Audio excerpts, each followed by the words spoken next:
Saudara, memasuki hari keempat pencarian korban ambruknya bangunan Ponpes Al-Khozini di Sidoarjo, penggunaan alat berat untuk proses evakuasi mulai dilakukan siang ini. Yang Anda saksikan saat ini adalah kondisi terkini proses evakuasi korban ambruknya Pondok Pesantren Al-Khozini.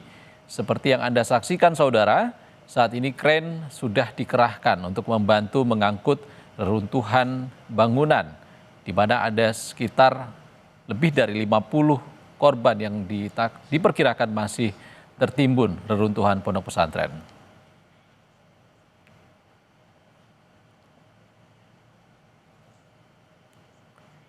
Lalu apa kendala yang muncul dalam proses evakuasi dengan menggunakan alat berat seperti ini? Kita bahas bersama pakar teknik sipil Institut 10 November, Muji Irawan, yang telah bergabung lewat sambungan Zoom. Dan saat ini Pak Muji ada di lokasi. Selamat sore Pak Muji. Selamat sore Kompas TV. Pak Muji, ini bangunan 3 lantai dan kalau dilihat dari konstruksinya, apa tantangan terberat ketika menggunakan alat berat ini?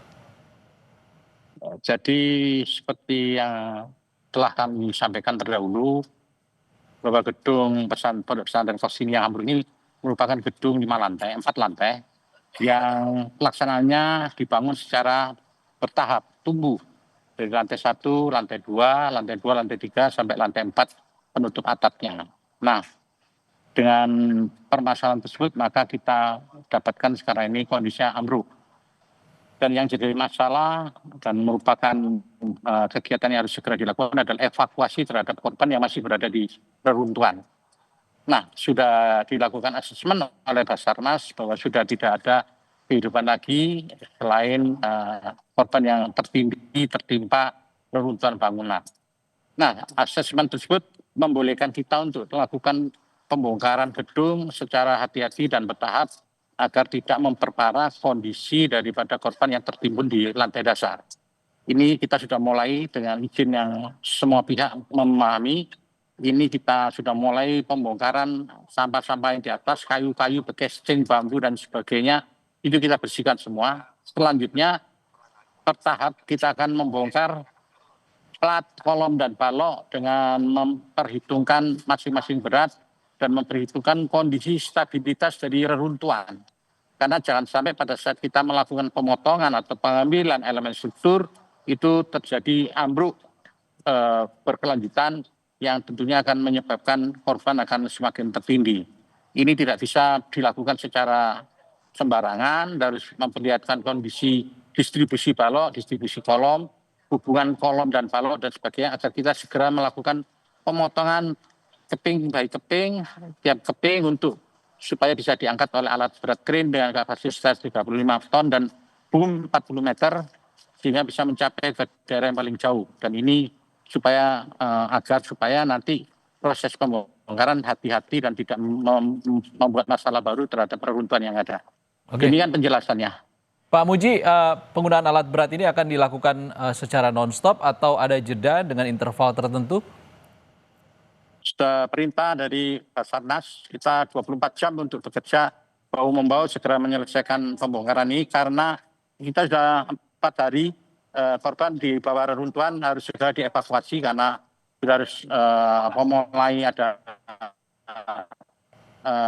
daging-dagingnya mencair, sehingga kami diminta untuk segera melaksanakan pekerjaan pembongkaran cepat tapi hati-hati, tidak memperparah konstruksi yang sudah runtuh. Oke, jika dalam pengangkatan lapisan reruntuhan ini nantinya ditemukan korban yang tertimbun, Pak Muji. Pak Muji? Halo, suara hilang. Pak Muji, dengar suara saya? Halo. Halo Pak Muji, Anda bisa mendengar suara saya? Ya, oke, sudah mulai bisa. Oke, Pak Muji, kalau nanti dalam pengangkatan lapisan-lapisan reruntuhan ini ditemukan korban, apa teknik yang akan dilakukan? Ya, jadi kami akan memantau dan dipandu oleh Basarnas. Begitu kita menemukan korban, langsung kita akan berhenti, Basarnas masuk ke lokasi, tapi kita masih bisa melakukan pembongkaran di sisi lain yang masih aman. Jadi kita priority adalah untuk mencapai lokasi korban sehingga kita bisa melakukan evakuasi. Demikian. Oke, dengan kondisi ambruk seperti saat ini, Pak, melihat kondisinya sekarang saat seperti ini, berapa lama waktu yang dibutuhkan kira-kira?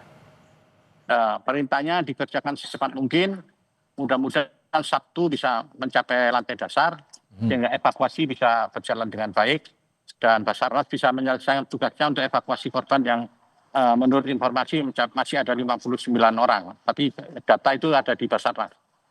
Demikian. Baik, terima kasih pakar teknik sipil Institut 10 November, Pak Muji Irawan sudah berbagi informasi bersama kami di Indonesia Update. Terima kasih, Pak Muji.